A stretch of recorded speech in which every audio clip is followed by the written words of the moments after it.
Dragon Age, the Veilguard's director talks RPG system skill trees and being inspired by Final Fantasy XII. But there's something else, and it's very, very exciting. So a few missions in, you unlock the skill tree right away, which I love. I love that you get the skill tree as soon as possible. Every level up, you get skill points, of course. The skill tree is absolutely enormous, and it is bespoken for your class. So when we talk about the specializations, we know that skill trees can be overwhelming to players as well. So what I love, I'll try to paint a picture for you. When it's unlocked, imagine almost a gigantic spiderweb-like visual, and if I'm a mage, right at the very center is the core of the mage kit. And then they reference Final Fantasy X. So I'm going to interrupt you briefly here and say something. This may resonate with you. It may not. But when you say that, I think about the sphere grid in Final Fantasy X. The sphere grid in Final Fantasy X is one of my favorite level up systems in any game ever. To which they reply, heavily influenced by the sphere grid in Final Fantasy X. I know tons of people who hate the sphere grid. Me personally, it's one of my favorite ways. I think that the sphere grid is probably one of my favorite level up systems in the whole of the Final Fantasy franchise. And the skill trees in Dragon Age Veilguard are heavily inspired by... I'm Commander Shepard. Thank and this you. Is my favorite Solarian on the Citadel. Thank you very, very much, Dandy Frick Frack, for gifting subs. You're an absolute sweetheart. Welcome back to the stream. Welcome back to Dragon Age. I hope you're having a fantastic day. So, absolutely, Final Fantasy X, one of my all-timers. I will tell you that 12, especially the Zodiac edition, is my favorite. The level of ability sections, passives in our case, also traits, I would say the amount of customization is more analogous to that. The organization is similar to the sphere grid, so our skill trees are going to be heavily inspired by Final Fantasy X, and I cannot wait. We're also going to cap, where does it say it? Hold on. Yeah, here we go. We have a level cap of 50, so we're going all the way up to level 50 in Dragon Age Veilguard. One of my frustrations with some other games that have similar skill tree systems is that getting up to the specialization might take up absolutely all of your skill points, and then you have nothing else. Bianca. Rip Bianca. Hey Eddie, very happy I made it and super excited to talk about Veilguard. Let's go. Thank you very much, Vampy Kitty Cat, for 15 months. Hope you're having a fantastic day. So we're capping at level 50, and we're the exact opposite. You get your specialization about mid-game, and then you can really branch out. So we get our skill tree early, and then we have a cap of 50. Level 50. And it's going to be like the sphere grid.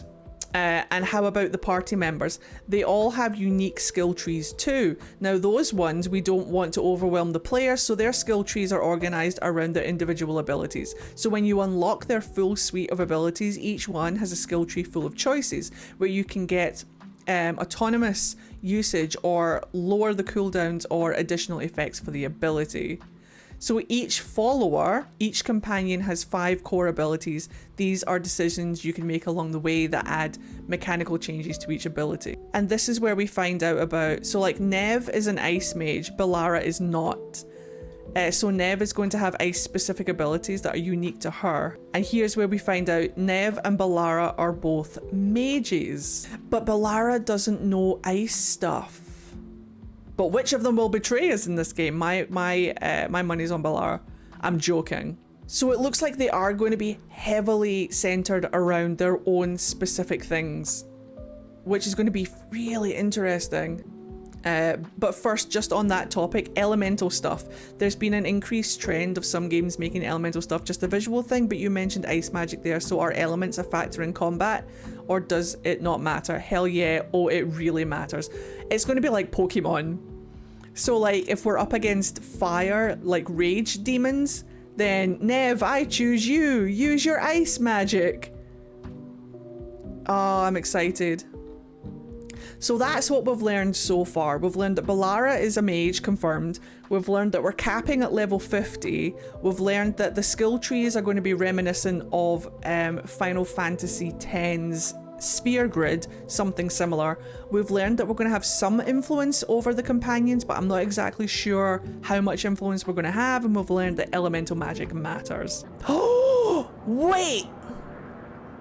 If it's like the sphere grid in Final Fantasy X, what if... Okay, picture this, right? Picture this.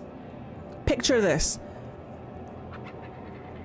The center of your skill tree, right, is the class that you pick. So say you pick rogue, you'll start at the rogue at the center, and then if you branch off into different sections, like on the sphere grid, each section will be themed to, say, fire mage, ice mage, sword and shield warrior, archer. So even though you've picked rogue, at the center all of your base rogue skills will be, but you could branch out.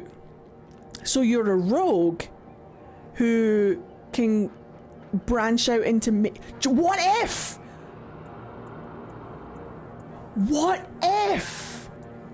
that's how it's going to work?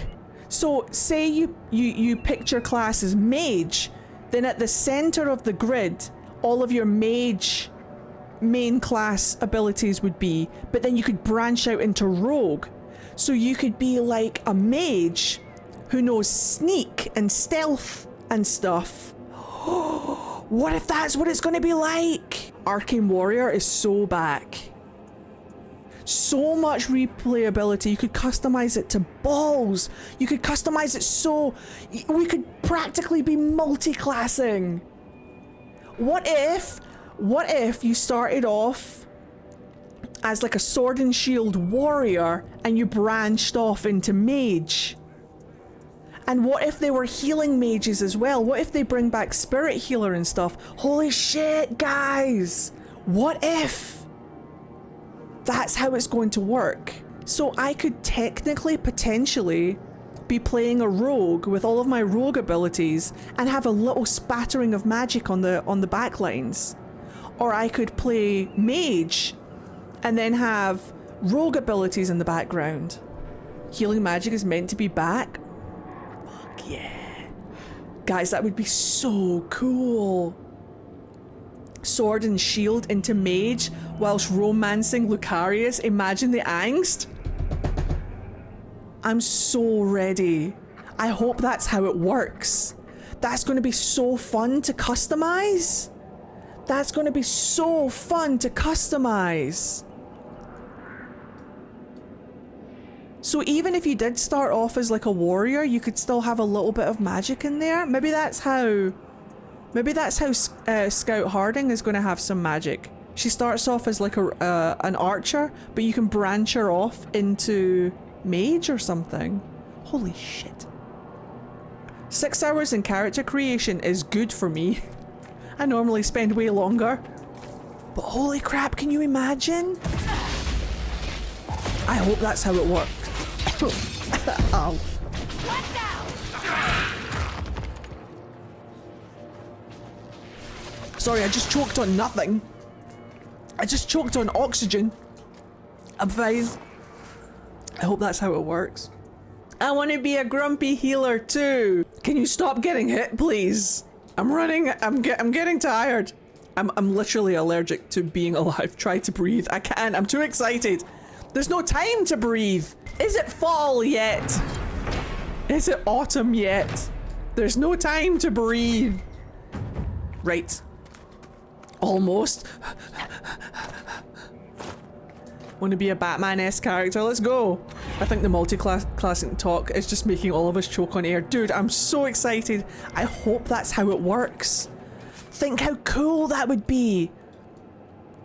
Think about the replayability. That would be so stoking. Stoke. I would be so stoked is what I'm trying to say.